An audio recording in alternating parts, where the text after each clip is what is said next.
Tom ഞങ്ങളുടെ കൂടെയൊക്കെ നടന്ന് ഇരട്ടക്കൊമ്പനം ചാനലിൽ നിന്ന് വീഡിയോ ഒക്കെ പിടിച്ച് ഇങ്ങനെ നടക്കുമായിരുന്നു. അപ്പം പല വീഡിയോകൾ ചെയ്തു. അപ്പം ടോമിൻ്റെ ശബ്ദം കേട്ടിട്ട് സിനിമാക്കാർക്ക് ഇഷ്ടപ്പെട്ടു. അപ്പം ഇരുവരവെന്നുള്ള സിനിമയിലേക്ക് ടോമിനെ ഡബ്ബിംഗ് ആർട്ടിസ്റ്റായിട്ട് അവർ സെലക്ട് ചെയ്തു. അപ്പോൾ അതൊരു ഞങ്ങൾക്കെല്ലാം ഒരു അഭിമാനമുള്ള ഒരു കാര്യമാണ്.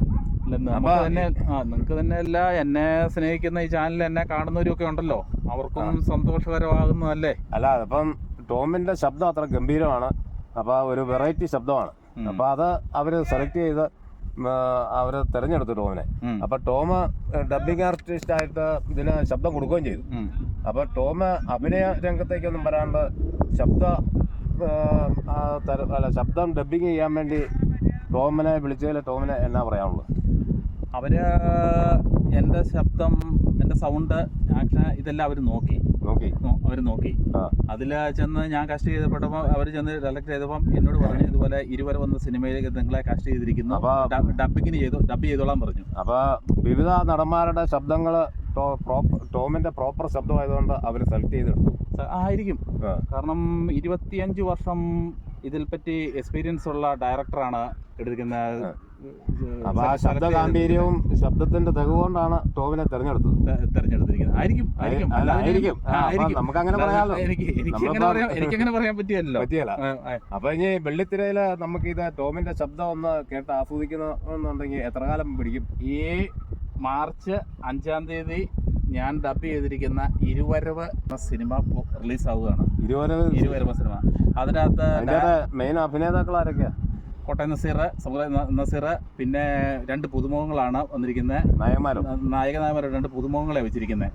ഈ സിനിമയിലെ ഗായിക ആരാ? സിത്താര ബാലകൃഷ്ണൻ. അപ്പൊ പിന്നണി ഗായിക സിത്താര ബാലകൃഷ്ണൻ. ഗായകൻ വിജയ് യേശുദാസ്. അപ്പൊ പിന്നെ പ്രധാന നടിയായിട്ട് വരുന്ന ഗായത്രി നമ്പ്യാർ. തെലുങ്ക്, തമിഴ് നടികളിൽ സ്ഥിരം സാന്നിധ്യമായിരിക്കുന്ന ഗായത്രി നമ്പ്യാർ. 3 ഭാഷകളിൽ ഒരുപോലെ ഗംഭീരമായിട്ട് അഭിനയിക്കുന്ന നടിയാണ്. അപ്പൊ ടോമിന് എത്ര സമയം ഇതിന്റെ അകത്ത് ശബ്ദം കൊടുത്തിട്ടുണ്ട്? ഞാൻ വളരെയധികം കൊടുത്തിട്ടുണ്ട്. അതിനകത്ത് വളരെയധികം കൊടുത്തിട്ടുണ്ട്. അപ്പം 3-4 പേജൊക്കെ വരുമോ? 3-4 പേജ് വരും. 3-4 പേജ് വരും. വന്നിട്ടുണ്ട്. അപ്പൊ നല്ല നല്ല നമുക്ക് തിരിച്ചറിയാൻ മാത്രമുള്ള സമയമുണ്ട്. ഉണ്ട്. അതായത് ഇതാണ് ഞാൻ ഡബ് ചെയ്യുന്നത്. കാണിക്കാവോ? പിന്നെ അത് കാണിക്കാലോ. ഇത്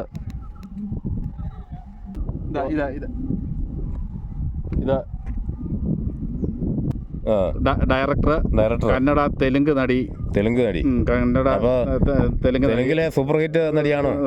അതെ. ഇത് ഞാൻ ഇങ്ങനെ ടീമായിരിക്കുന്നത്. ഇത് പിന്നെ അടുത്ത ഇത് ഞാൻ ഡബ് ചെയ്യുന്നതാണ്.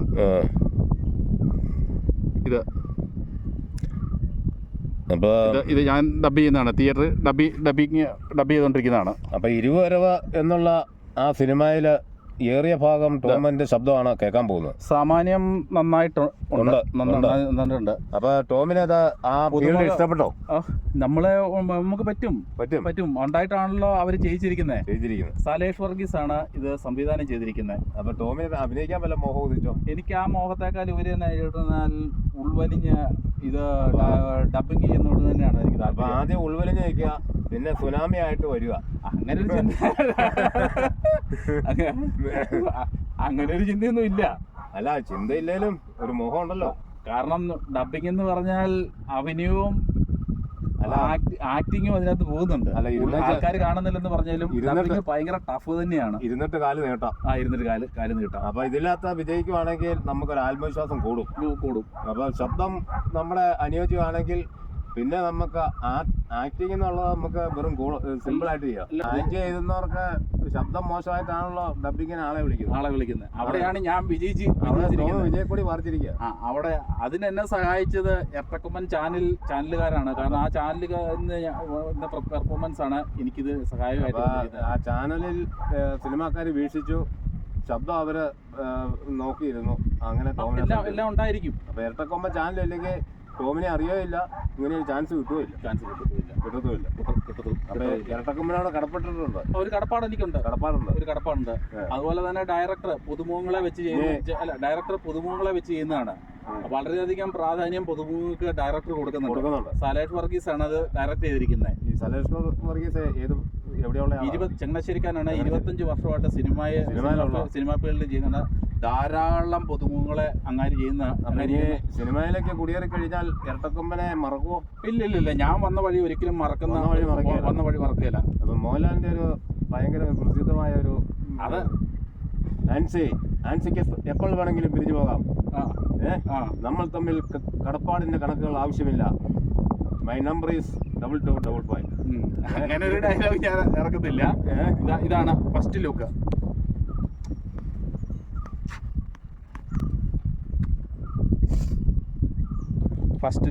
ടോമിനെ ഇങ്ങനെ ചാനലിലേക്കെല്ലാം സെലക്ട് ചെയ്തപ്പോൾ ഞാൻ ശ്രദ്ധിച്ച ഒരു കാര്യം, ഡബിങ്ങിൽ മാത്രം ടോം ഒതുങ്ങി നിന്നാ പോരാ.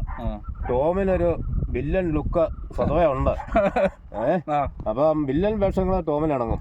നമ്മുടെ മൺമറഞ്ഞു പോയ നരേന്ദ്രപ്രസാദ്, ബാലങ്ക നായർ, അപ്പം ഇവരെയൊക്കെ വേഷങ്ങൾ നല്ല പൂർണ്ണതയിൽ തികവോടെ രംഗത്ത് അവതരിപ്പിക്കാൻ പറ്റും ടോമിന്.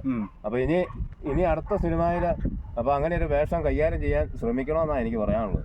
എന്നാൽ ഞാനൊരു തനി കർഷകനാണ്. ഞാനൊരു നല്ലൊരു തനി കർഷകനാണ്. ആ കാർഷിക പാരമ്പര്യത്തിൽ നിന്നുകൊണ്ട് എൻ്റെ അറിവുകൾ പകർന്ന് ഞാൻ ഈ ചാനലിൽ കൂടെ ഒക്കെ ചെയ്തു പോയി. പക്ഷെ ഇത് ഡയറക്ടർ കണ്ടു, അവരുടെ ശ്രദ്ധയിൽപ്പെട്ട് എന്നെ സെലക്ട് ചെയ്ത് അവിടെ ചെല്ലുമ്പോൾ എന്നോട് ഡയറക്ടർ പറഞ്ഞ സെയിം വാക്കുകളാണ് ഈ ഫോണിൽ കിടപ്പുണ്ട്. ഞാനിപ്പോ എടുക്കാൻ എനിക്ക് സാധിക്കുന്നില്ല. അദ്ദേഹം പറഞ്ഞ അതേ വാചനം തന്നെയാണ് നിങ്ങളും പറഞ്ഞിരിക്കുന്നത്. ഇനിയിപ്പം നമ്മുടെ കേരളത്തിൽ നിന്ന്, ഇനിയിപ്പം മധ്യ കേരളത്തിൽ നിന്ന് ടോം എന്ന ഒരു കഥാപാത്രം ഉദിച്ചുയരട്ടെ.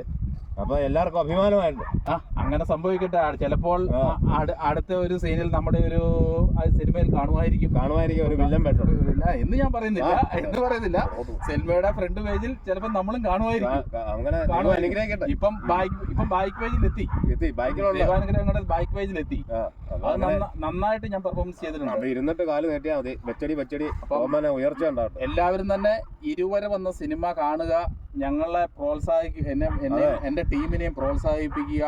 ആ സംവിധായകൻ, ഡയറക്ടർ പുതുമുഖങ്ങൾക്ക് വളരെയധികം പ്രാധാന്യം കൊടുക്കുന്നതാണ്. അങ്ങനെയാണ് ഒന്നുമല്ലാതിരുന്ന ഞാന് ഇന്ന് ശബ്ദ ഗാംഭീര്യം കൊണ്ട് അദ്ദേഹം സമ്പന്നമാക്കാൻ എനിക്ക് സാധിച്ചു. അപ്പൊ എല്ലാ പ്രേക്ഷകരും ടോമിന്റെ ശബ്ദം കേട്ട് ആസ്വദിക്കണമെന്ന് എനിക്ക് പറയാം. വന്ന സിനിമയിൽ നമുക്ക് കാണാം. ഇരുവരെ വന്ന സിനിമയിൽ വെള്ളിത്തിരി നമുക്ക് കാണാം. മാർച്ച് 5-ാം തീയതിയോടുകൂടി റിലീസാവും. ഈ വരുന്ന 5-ാം തീയതി എല്ലാവരും തിയേറ്ററിൽ പോയി കാണുക, കണ്ട് ആസ്വദിക്കുക.